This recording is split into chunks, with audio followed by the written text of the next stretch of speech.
Good morning, students. Today our topic is double fertilization. Before this, we have studied about the pollination. So after the pollination, we will study the double fertilization. Before studying double fertilization, I'll tell you about the fertilization. As you might be knowing what is fertilization, the process of fusion of male gamete with the female gamete to form the diploid zygote is called as fertilization. Right? Now, what is double fertilization?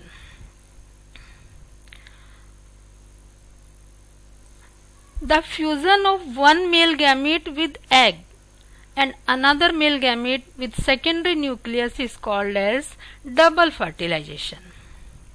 It is a complex mechanism in most of the angiospermic plants. All angiosperms are characterized by double fertilization. All angiosperms. Right? So now we will study about the process of double fertilization. After pollination, pollen grain forms pollen tube, which grows towards the ovule, and this pollen tube carries two male gametes. Already we have studied, students, that pollen tube was formed and pollen tube carries two non-motile male gametes, thin cytoplasm and tube nucleus at the tip. Non-motile male gametes transfers through tube called as siphonogamy.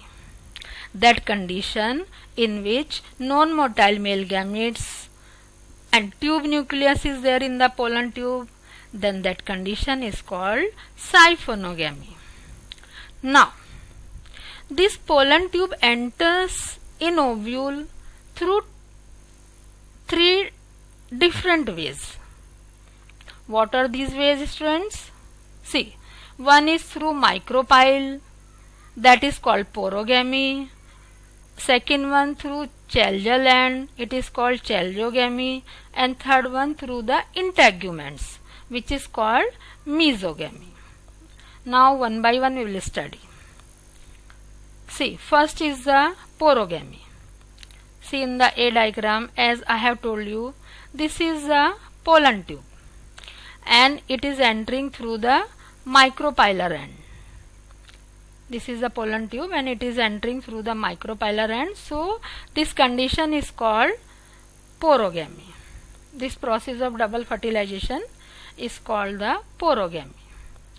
Second one, chelogamy.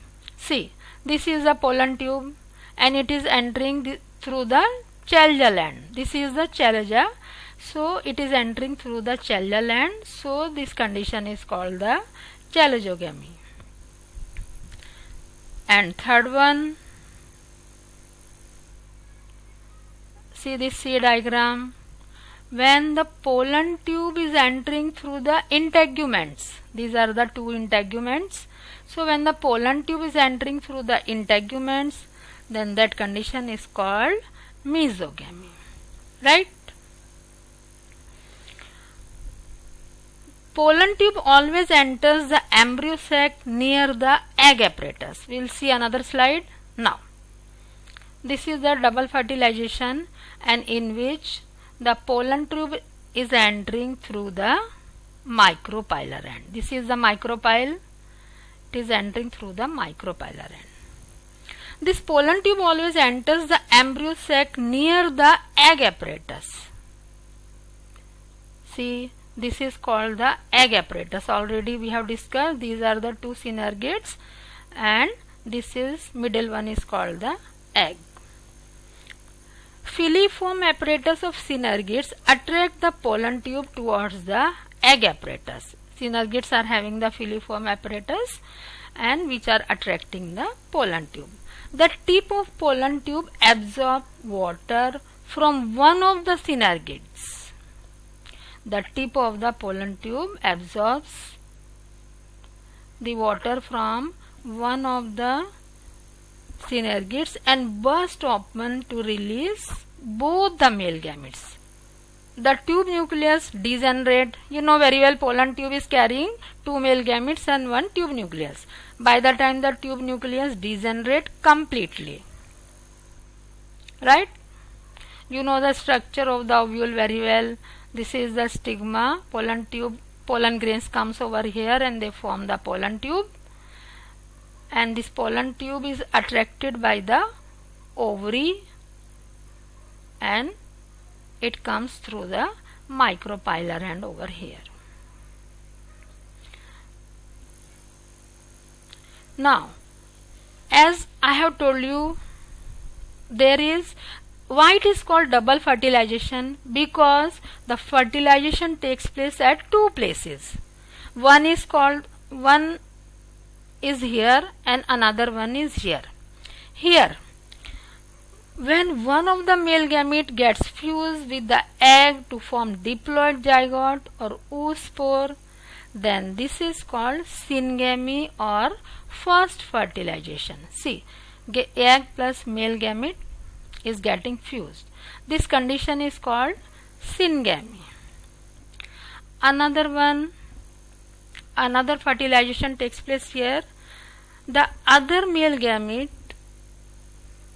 fuses with the diploid secondary nucleus to form triploid primary endosperm nucleus, or it is also called PEN, P-E-N, primary and endosperm nucleus. This is called the triple fusion or second fertilization.